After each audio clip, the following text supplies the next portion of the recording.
OpenAI shutting down its Atlas browser doesn't mean the company's retreating from a competitive market. Hey GadInsiders, welcome back to the channel. Alongside releasing ChatGPT Work, OpenAI said it would deprecate Atlas on August 9.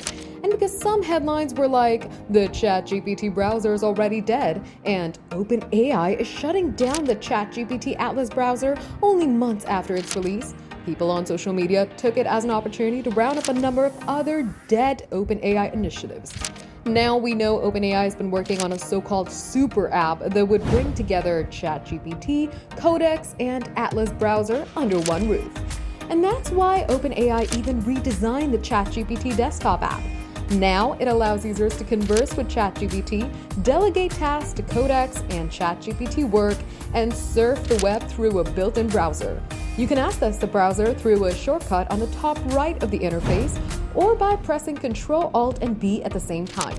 What's here isn't a one-for-one replacement for Atlas, but that's because OpenAI has effectively split the app across two different products.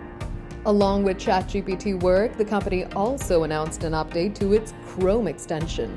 The plugin now functions like a direct competitor to Google's own Gemini and Chrome.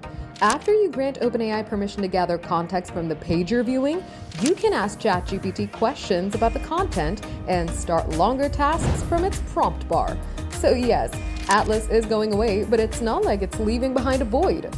For more updates, subscribe to GadInsider, like and share the video, and don't forget to press the bell icon so you never miss any update.